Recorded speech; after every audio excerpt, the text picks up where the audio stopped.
કામદાર કિસાન મજદૂર વિરોધી નરેન્દ્ર મોદીની સરકારે કામદાર કિસાન વિરોધી જે નીતિઓ બનાવી છે, કામદારોના વિરોધના જે 4 લેબર કોડ બનાવ્યા છે, ખાનગીકરણને જે પ્રાધાન્ય આપ્યું છે અને દેશના ઉદ્યોગપતિઓ કોર્પોરેટ જગતને ફાયદા થાય એ પ્રકારના જે કાયદા બનાવ્યા છે, તેમજ ખેડૂત વિરોધી જે 3 કાળા કાયદા બનાવ્યા હતા અને દિલ્હી બોર્ડર ઉપર જે આંદોલન ચાલ્યું અને એમાં જે સમાધાન કરવામાં આવ્યું એ સમાધાનનો આજ સુધી અમલ કરવામાં આવ્યો નથી। જે તેનીએ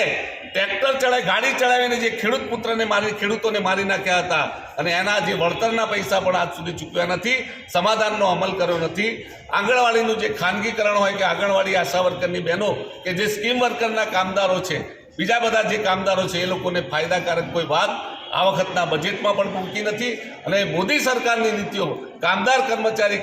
કિસાન વિરોધી નીતિઓ છે, એ નીતિઓના વિરોધમાં આજે આખા દેશમાં 16-17 તારીખે જે ભારત બંધનું એલાન આપવામાં આવ્યું છે, એના સમર્થનમાં આજે ગુજરાત આંગણવાડી કર્મચારી સંગઠન, કિસાન સભા, CITU, આશા વર્કર યુનિયન આ તમામ પ્રકારના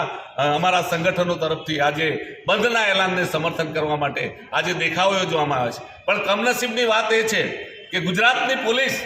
ભાજપ સરકારના એટલા દબાવમાં છે કે લોકોનો જે અધિકાર છે, લોકશાહી અધિકાર છે દેખાવો કરવાનો, વિરોધ નોંધાવવાનો, આ અધિકારને દબાવવાનો પ્રયાસ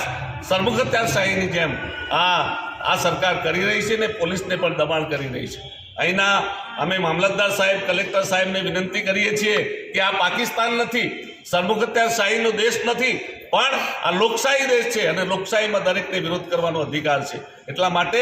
અમને આ મંજૂરી આપી નથી, એટલા માટે અમે આ જે સરકારી તંત્ર છે, વહીવટી તંત્ર છે અને પોલીસ તંત્રના આ પગલાંને પણ અમારા યુનિયન તરફથી, ખેડૂત સંગઠનો તરફથી, CITU તરફથી વખોડી કાઢીએ છીએ।